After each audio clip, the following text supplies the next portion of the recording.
Dans les colonnes du dernier magazine Elle disponible en kiosque, Stéphanie Kayat, une des victimes présumées de Patrick Poivre d'Arvor dont la plainte a été classée sans suite, s'est exprimée à propos de la mise en examen de l'ex-présentateur de TF1 et a évoqué l'impact de cette affaire sur la vie des nombreuses plaignantes.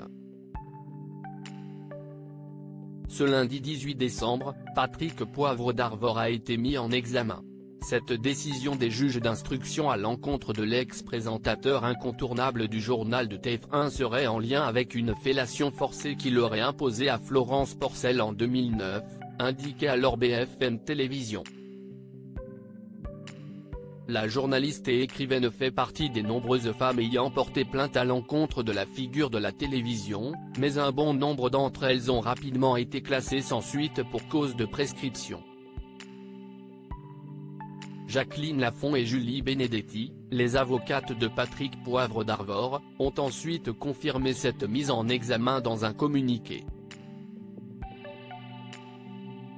Patrick Poivre d'Arvor a comparu ce lundi 18 décembre 2023 dans le cadre de l'information judiciaire ouverte sur plainte avec constitution de partie civile de Madame Florence Porcel, après un classement sans suite de l'intégralité des faits allégués par cette dernière, ont-elles déclaré, et d'ajouter, aucune mesure de contrôle judiciaire n'a été prise. Je voudrais témoigner devant la justice, plusieurs victimes présumées espèrent que cette mise en examen aboutira à un procès. Cependant, sa mise en examen est un premier pas pour la reconnaissance des victimes, et un bon nombre d'entre elles espèrent qu'un procès aura lieu, comme Bénédicte Martin l'a affirmé sur BFM Télévision. Au nom de toutes les plaignantes, on veut un procès, on veut qu'il se tienne à la barre, qu'il reconnaisse. Il sait très bien ce qu'il a fait, Patrick Poivre d'Arvor, a-t-elle assuré sur le plateau.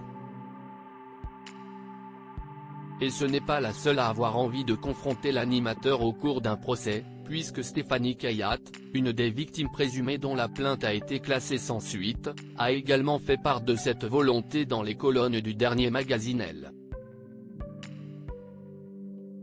Depuis 3 ans, un procès, c'est tout ce que nous voulons, a-t-elle partagé à nos confrères, et d'ajouter à propos d'une potentielle condamnation, l'important pour moi, c'est qu'il y ait un procès. Qu'il aille en prison ou pas, je m'en fiche. Je voudrais témoigner devant la justice, face à lui, les yeux dans les yeux. Ces dernières années, pas moins de 45 femmes ont témoigné avoir été victimes d'agressions sexuelles ou de viols par Patrick Poivre d'Arvor devant les forces de l'ordre, en évoquant le même mode opératoire, a rappelé Stéphanie Kayat. La plupart d'entre nous ont vu leur vie privée ou leur vie professionnelle exploser. Stéphanie Kayat dévoile l'impact de la libération de la parole sur la vie privée des victimes présumées. La libération de la parole des victimes n'a pas été facile et a parfois eu des répercussions importantes sur leur vie privée. En ce qui me concerne, tout lien a été rompu avec ma famille. Il a fallu que je m'en crée une autre, c'est ce groupe d'inséparables, composé de plusieurs victimes présumées de PPDA, note de la rédaction, a-t-elle confié à nos confrères, et d'ajouter, j'ai attendu en vain un soutien. Mon père me disait, tu nous en demandes trop. Moi, j'aurais simplement voulu un petit SMS pour me dire on pense à toi le jour où je suis allé témoigner.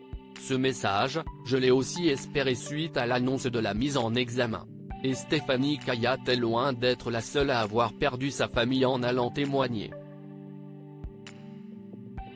La plupart d'entre nous ont vu leur vie privée ou leur vie professionnelle exploser.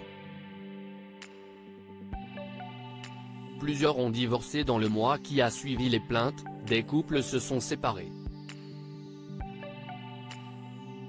Ce n'est pas facile de parler aux enfants non plus, a-t-elle affirmé, avant de conclure sur une touche positive, mais, parfois, il y a aussi de belles histoires. L'une d'entre nous est venue nous voir pour la première fois avec sa fille de 20 ans qui a lancé « Je tenais à vous dire que ma mère est une héroïne ».